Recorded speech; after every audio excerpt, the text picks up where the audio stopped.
Hello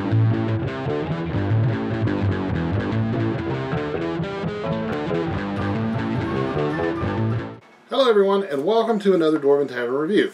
I am your host, Dr. Jeff Goins, and this time we are going to be reviewing the Green Ronin release of the Pathfinder book, Freeport, the City of Adventure.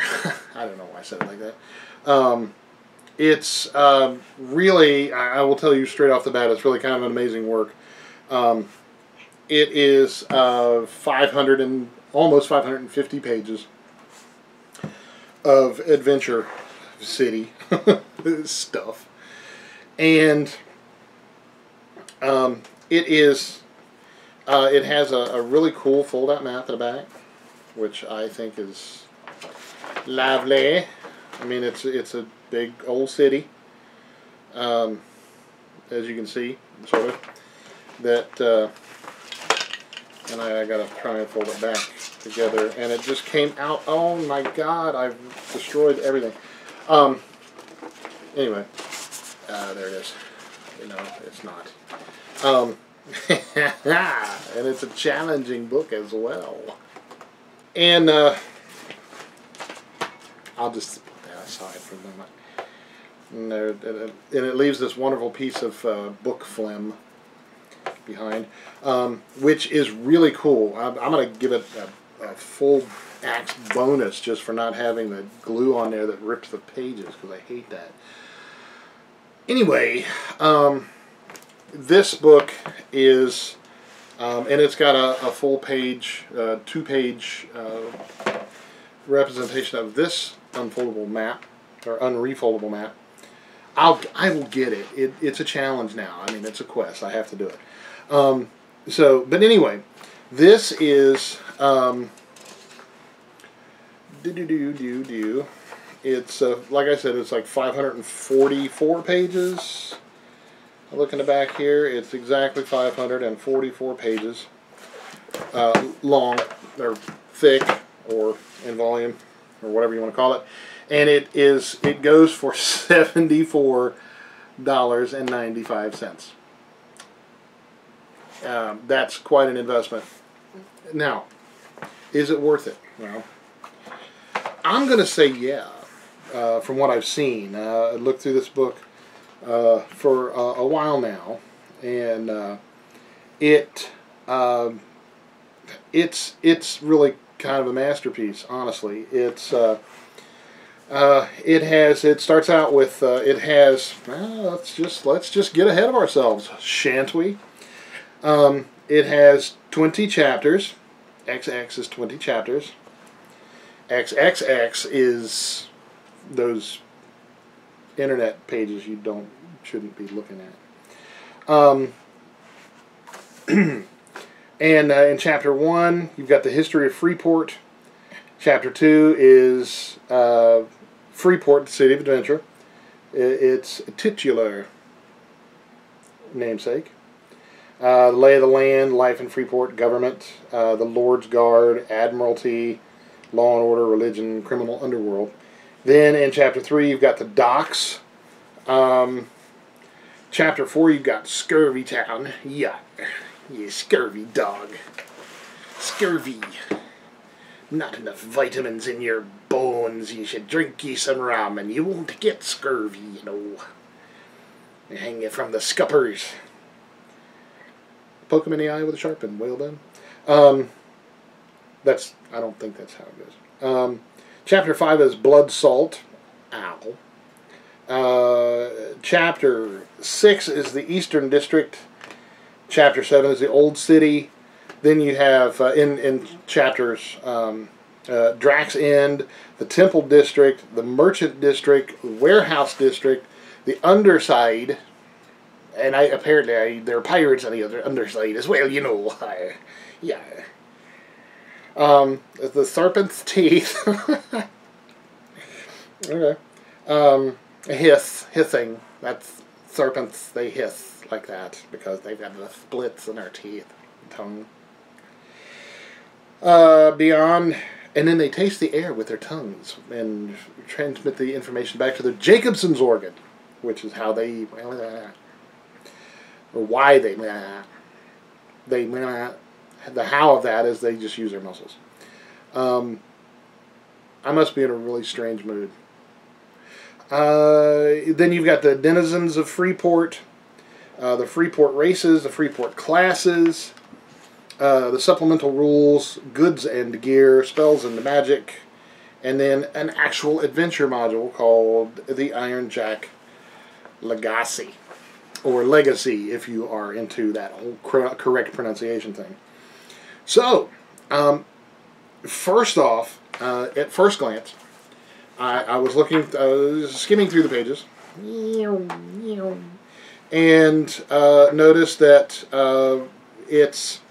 it's got that full gloss, which, you know, I'm not a huge fan of, because it's, you know, the glossy makes it highly reflective and all that stuff, but it is pretty.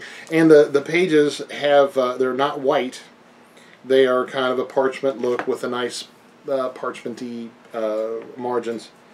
And the artwork is really good, especially the cartographic artwork that exists hither and yon.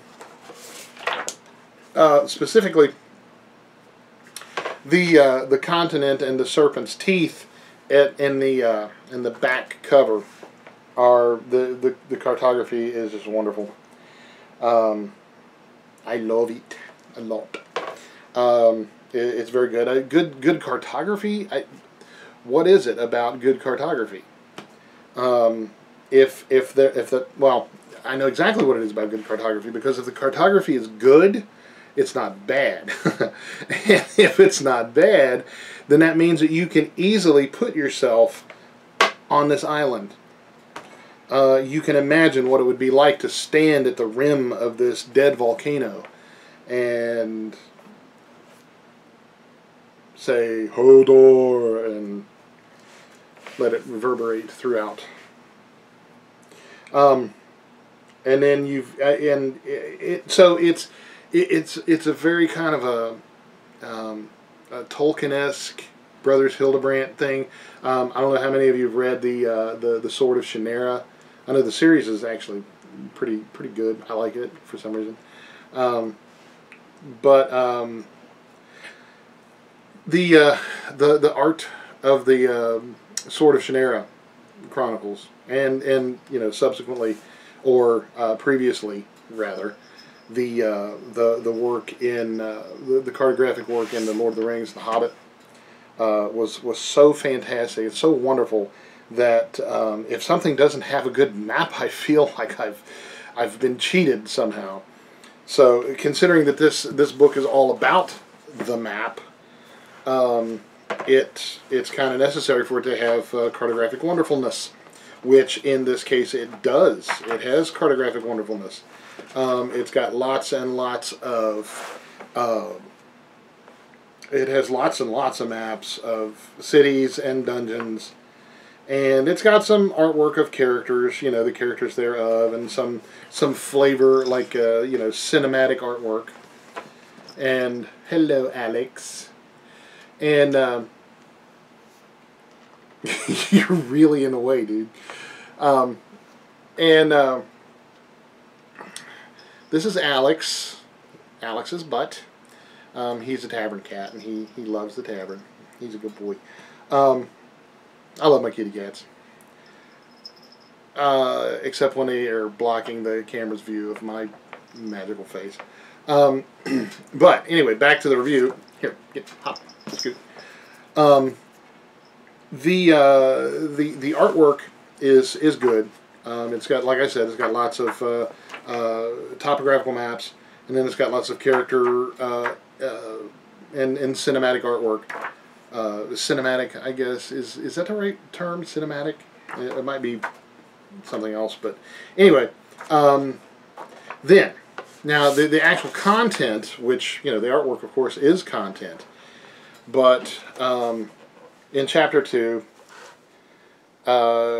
you've got Freeport, City of Adventure, right? So, behold a pirate haven, yar. The best way to describe Freeport is by its moniker, the City of Adventure. Yeah. And hopefully it's not like Pigeon Forge, or what Pigeon Forge has become, if you're anywhere near the Tennessee area and the Smoky Mountains, Gatlinburg, and Pigeon Forge, where every show is the most award-winning show on the Strip.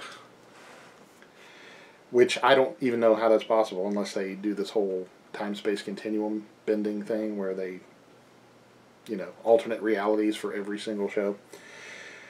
Anyway, that isn't to say Freeport is a place where shining knights in full plate armor tilted one another for the favor of inbred noblewoman, no.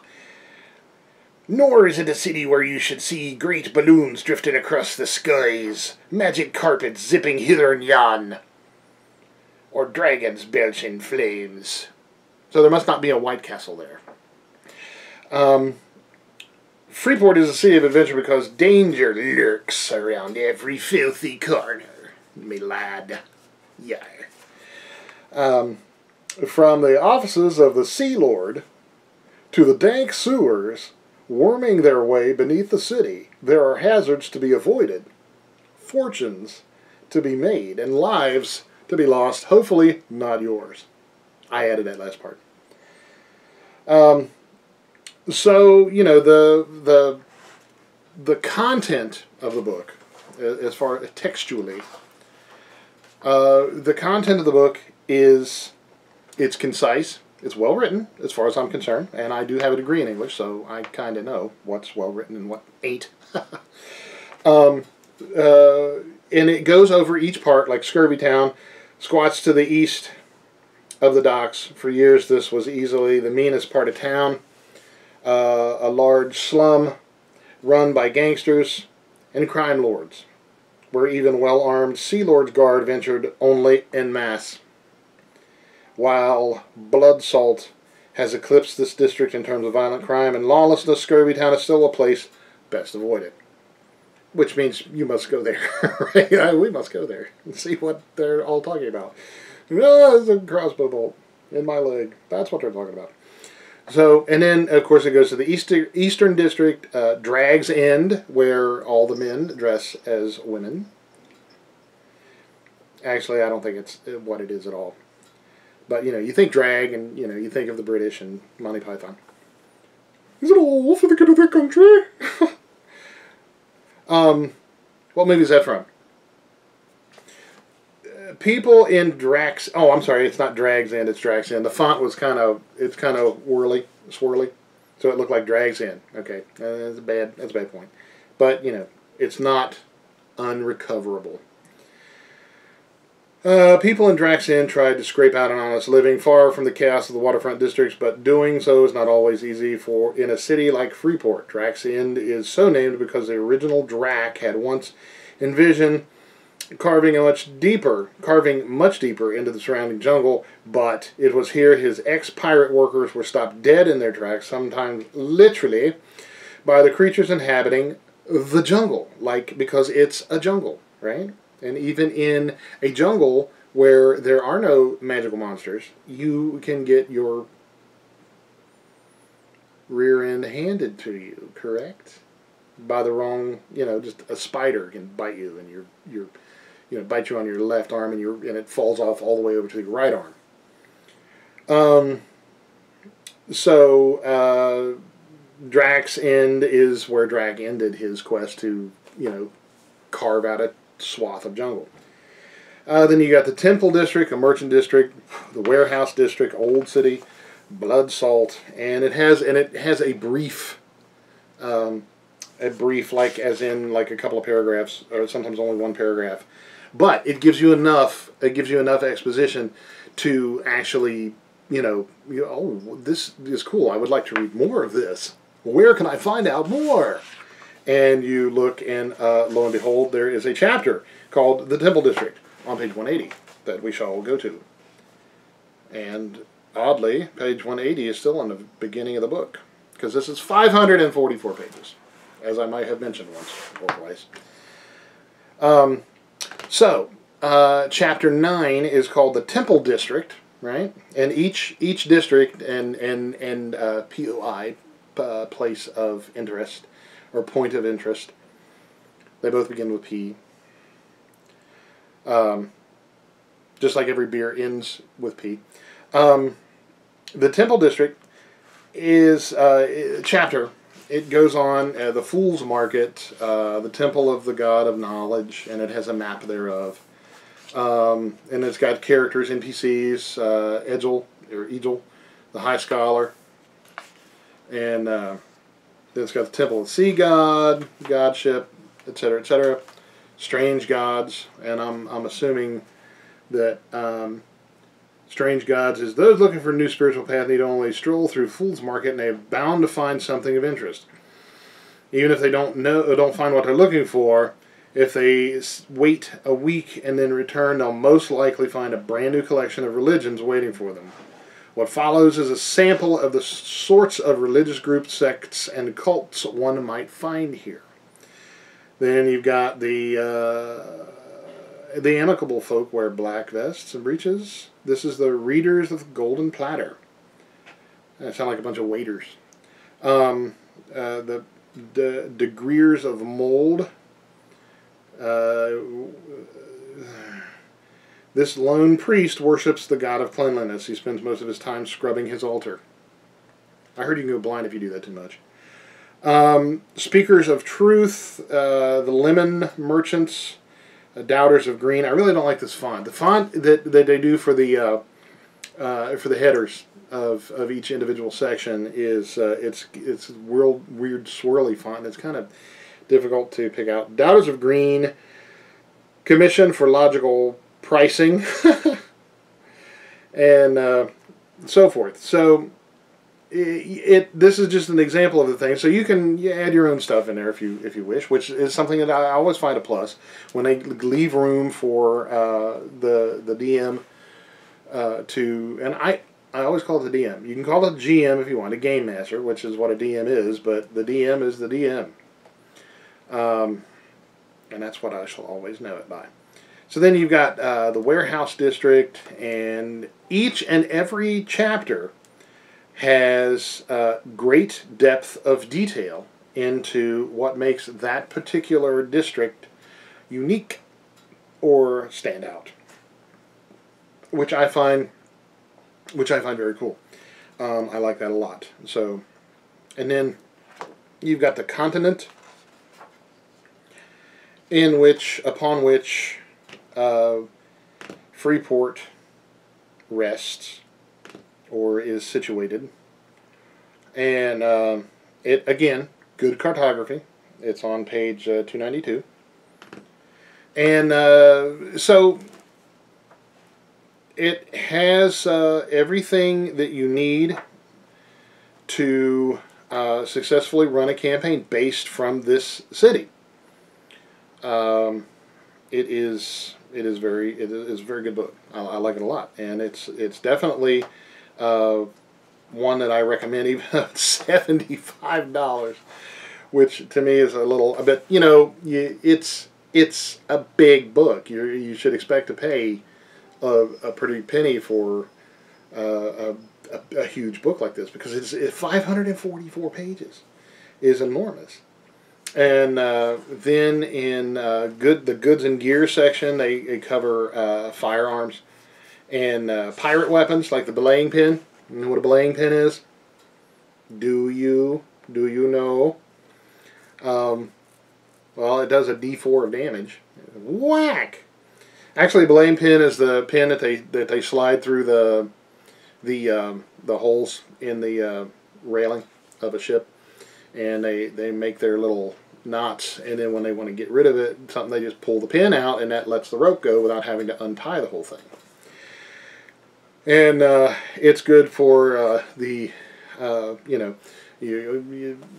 hoist the sails, and the spritsail, and the topsail around the forecastle, which the topsail and the forecastle are obviously different things, but the topsail is the topsail, and in a number of sails, the mainsail is the mainsail, and then you got the topsail, and then you got the spritsail, which is at the very top, And then you've got the forecastle, which is the really strange mutation of the word forecastle, which is the edifice that sits on the front of a sailing ship. Because you got the main deck, right? And then you've got this building on the front of the ship, on the forepart of the ship, and that's called the forecastle because it's the forecastle, because it's a castle on the ship. So then you got the hook hand, which my hook hand, and then the rope hammer, which you got to beat the ropes if they act out of turn. A cat o' nine tails, which is really nervous in a room full of rocking chairs, I might add. Boarding axes, cutlasses, the gaff. I've got a cutlass, it's a very nice cutlass. And then you've got the firearms. They actually included blunderbusses, or would that be blunderby? And they've got a whole list of firearms, which is incredibly cool. And then they got siege weapons like heavy cannons and the like, and it's pretty cool. It's daggone cool. I like it a lot. And then they got new spells, a list of new spells in one of the appendices. Actually, it's chapter 20. And all of these spells and magical items are included in your purchase of this book. That doesn't mean your character has them. It just means that you can read about them and find them later, courtesy of your dungeon master, if he is or she is generous. Ship in a bottle. The ship's clock of mighty lifting. Okay, well, that's cool. Thick gears make snake directly into the mainspring and thence to a heavy block and tackle.